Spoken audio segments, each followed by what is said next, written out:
Hey Geeks! The New York Post this week tried to figure out how it could cut its female viewership in half. So they posted this ridiculous headline about Adele singing at the Oprah concert. She didn't lose her voice with those pounds. She went on a diet. This isn't a Disney movie. She didn't sell her voice in order to get thin. Apparently, world news is not the only thing that's upside down. Let's get started, but before we do, please hit that subscribe button below and like this video. President Biden and Chinese President Xi met in a virtual meeting for 3 hours. That is a long therapy session. The goal was to improve the US-China relationship and talk about all the points of contention between us. They didn't really agree to any concrete actions though, other than to allow each other's journalists to get visas. But many say tensions have been eased. The White House says that Biden talked about China's human rights abuses, like the genocide against the Uyghur community and its treatment of Hong Kong. And that Biden also talked about China's unfair trade and economic policies, and he reaffirmed our position on Taiwan. Since our position on Taiwan is deliberately ambiguous, I'll sum it up for you. Basically, we want strong ties with Taiwan, we want to trade with them. We have not said we support Taiwan's independence, but we've sold them a lot of arms so they can defend themselves against China. So on this topic, President Xi apparently said that America was playing with fire and that dividing the world into alliances would inevitably bring disaster to the world. Oh my God, this meeting sounds like an awkward confrontation with your frenemy, but like you're out at a lunch, so you're trying to keep it civil. Hey Joe, how are you, my good friend? I miss you so much. Yeah, I wish we were together in person though. It's good to see you. Well, why don't you bring your son, take Air Force One and come to China. I'll be waiting for you. Bring Hunter with you. We have Christmas gift for him and maybe for you. So we'll be waiting for all of you. Yeah, maybe. Maybe he can show you some of his new artwork. Oh, you know, I love, he's such a big artist. The Communist Party, by the way, bought a superb painting, and we paid $550,000. It's actually in this building, hanging in the basement. Listen, Xi, on Taiwan, you know that we're democracy and we believe in the will of the people. And so, when it comes to independence, we believe it should be up to Taiwan. Joe, don't play with fire. Otherwise, you'll bring disaster for you and for your entire world. Taiwan is a family business. We worked it out with the Taiwanese people. We are buying Taiwan from the Taiwanese people. And we are giving the money not to the corrupt leaders. We are giving the money directly to the people of Taiwan, who are the Chinese people of Taiwan. Okay, Xi, okay, all right, everyone's watching, all right? Cool it a little bit, calm down. This is more or less how the convo went, except China is not buying Taiwan. This summit is important because it comes at a real low point for the US-China relationship. And we don't want a Cold War with China, and we don't want any kind of military aggression. So Biden is trying to figure out how to walk a fine line and be tough with the Chinese regime and create a balance of power in Asia while not triggering a third world war. Now, diplomacy includes talking to unsavory characters. In fact, it's necessary to stave off military conflict and achieve other FOPO goals. For those of you new here, FOPO stands for foreign policy. I could have never been a diplomat. All I want to do is sanction these guys. So I asked you all how you felt about this virtual summit, and 65% of you said it was kind of the same old. I think it's reassuring that Biden and Xi have this channel to talk things out, but even though the headlines say that things have smoothed over some, I'm pretty sure that for China, it's still business as usual.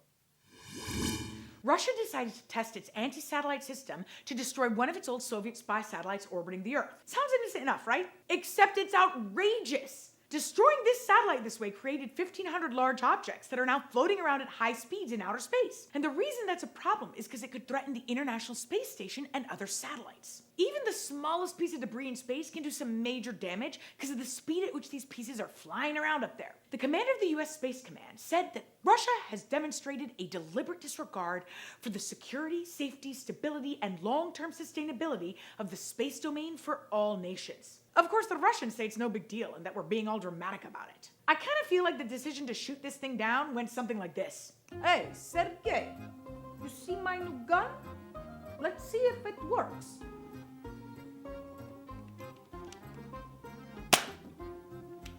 There are 30,000 pieces of debris being tracked right now in space, but these are just the big, easy-to-see items. There are hundreds of millions of smaller objects that basically move around untracked, and we and other nations have also contributed to that. In fact, we shot down one of our own satellites years ago. And in 2007, China shot down one of its weather satellites, creating thousands of pieces of debris. The problem is that this space junk is basically the culmination of 64 years of space activity. Now, this stuff matters, of course, because we all rely on satellites, right? We need it for our phones, for our GPS, for our radio and internet. But when a frenemy like Russia tests a missile system like this to strike down its satellite, they're also sending a message that it can strike down other satellites if needed, like the ones our military uses for intelligence gathering or navigation and communications. It's no joke. People made fun of President Trump when he announced the creation of the US Space Force, but it's clearly not a bad idea to have institutions that can help set some rules for outer space. A few months ago, I put Myanmar on my shit list for arresting American journalist Danny Fenster. He spent almost 6 months in jail and was sentenced to 11 years of hard labor, but he was freed this week thanks to the efforts of Ambassador Bill Richardson, who was the US ambassador to the United Nations under President Clinton. Bill Richardson traveled to Myanmar a few weeks ago, where he said he was convincing the military to allow humanitarian aid in. And he met with the military senior general, and the photo op caused quite a bit of backlash. I criticized it at the time as well, because the last thing you want to do is lend any kind of legitimacy to these guys without getting something major in return. So when the trip first happened, he was able to get a young woman released from prison who had worked for his Center for Global Engagement. And he was also able to convince the military to allow the Red Cross to visit the prisons. But at the time, he said he didn't raise the topic of Danny Fenster because the State Department told him not to. I'm not sure what happened between last week and this week, but Fenster's release ended up getting negotiated by Richardson, which is great news, and it underscores how important this kind of back-channel diplomacy can play in national security. In 2009, for example, former US President Bill Clinton helped get 2 American journalists detained in North Korea released. It's a tricky business negotiating with these thugs to get American citizens abroad released, and it doesn't always work, so don't start thinking you can just go to any dangerous place. But when it does work, we're grateful for the people who made it happen. Cuban activists had planned for a nationwide rally this past week called the Civic March for Change to protest the lack of freedom under Cuba's communist government. This protest would have built off the momentum that started in the summer when food and medicine shortages triggered protests that called for freedom. And those protests were a big deal because people don't often protest in Cuba out of fear of the government's reaction. In fact, there are hundreds of people who are still in jail after participating in those protests this past summer. But what happened this week kind of makes it look like the people who are scared are starting to flip around. Before this week's protests could even start, the Cuban government sent a huge wave of police, state security agents, and civilians across the country to prevent activists from even leaving their homes. I'm not kidding. I mean, police have been stationed outside people's houses for days, and 40 people were arrested in advance of this event. The leader of this movement is a playwright named Junior Garcia Aguilera, and he had been ready to march alone if needed, holding a white rose to symbolize freedom. But he was also prevented from leaving his house. So at one point, he held out a white flower from his window, and then someone from the apartment above him lowered a huge Cuban flag to cover it. What are you so afraid of, guys? Looks to me like the government's getting a little nervous about this new generation who want democracy and economic opportunities. For a government that has no money, the fact that they spend all these resources just to prevent people from protesting shows how scared they are. I think that fear will eventually show how weak the Cuban government actually is, and that change will come to Cuba. But in the meantime, the Cuban government is on my shit list.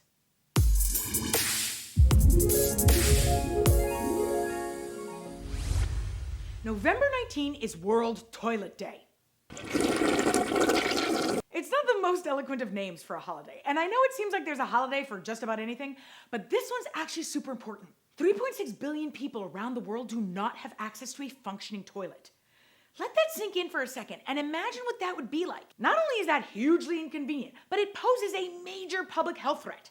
When some people in a community don't have safe toilets, everyone's health ends up getting threatened because poor sanitation contaminates drinking water, rivers and beaches, and food crops. Globally, at least 2 billion people use a drinking water source that is contaminated with feces. And a problem like that can end up spreading deadly diseases among wider populations. In fact, over 700 children under the age of 5 die every day. Every day from diarrhea-related diseases due to unsafe water, sanitation, and hygiene. So the UN decided to make sanitation a human right, and they found that for every $1 invested in basic sanitation, it yields a $5 return in saved medical costs and productivity, and it also creates jobs. It's like win-win-win. UNICEF is working to get safe water and sanitation for everyone around the world by 2030. And they're doing it by setting up proper systems, partnering with governments, investing in innovation and technology, and finding solutions to ensure affordable, accessible, and safe sanitation. Unlike most tough problems, this one actually has a real achievable solution. So I spoke with Kellyanne Naylor, who's in charge of this issue for UNICEF, and she explained to me how they're tackling this problem head on. Hi, Kellyanne. Thank you so much for joining Oh My World. It means so much. Thank you so much for being here. It's great to be celebrating World Toilet Day. Yes, happy World Toilet Day. What a name, right? Well, I am glad to have you on so that we can explain to everybody why this holiday with a funky name has a real issue behind it. So, can you explain for us how UNICEF is going about tackling this problem and why UNICEF is really at the heart of it? Oh, thank you so much. And World Toilet Day is absolutely my favorite day of the year. I think, for UNICEF, which is the United Nations Children's Fund, I mean, children are at the center of everything that we do. And when you think about toilets, it's also something that everybody needs. And toilets protect our health. They protect the safety of women and girls. They protect our dignity. So it's definitely something that is no laughing matter and that no one should take for granted.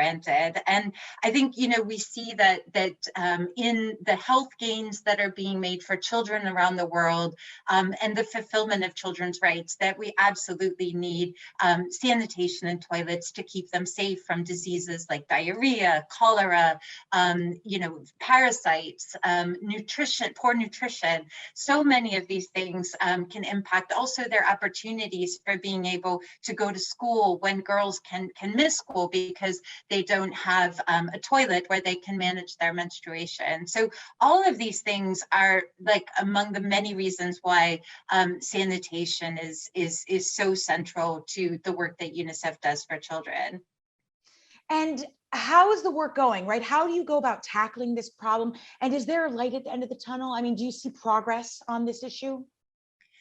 So currently in UNICEF's programs, we're working in more than 100 countries around the world to try to put in place safe sanitation systems. So looking both at having a toilet, but also making sure that the waste is managed safely so that it isn't contaminating the environment or becoming a public health risk. But you asked a really important question. And I think, again, if you have a toilet, it's something that you don't think about. It's when you don't have a toilet that this issue, becomes so problematic. And I think, what we're seeing is that while over the last 20 years, the world has made tremendous progress and billions of people have gained access to water and sanitation services.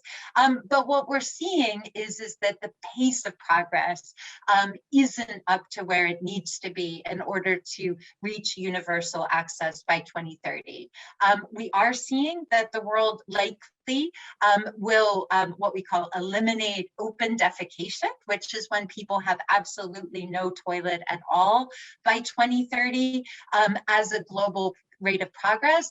But when we talk about reaching safely managed sanitation, we still have, around half the world's population that is not using safely managed sanitation services. And we've estimated that we have to accelerate progress by 4 times in order to reach those global targets. Well, Kellyanne, thank you so much for joining me. This has been so insightful. I really appreciate it. And thank you for the work you're doing. If anyone can tackle this, UNICEF can.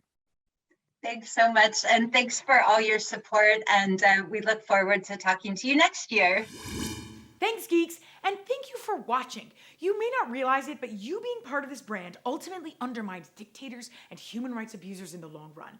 So make sure to subscribe, like this video, of course, and tell your fellow geeks about us. And if there's anything you want me to cover here, leave me a comment or reach out to me directly on social media. Stay fabulous, Geeks.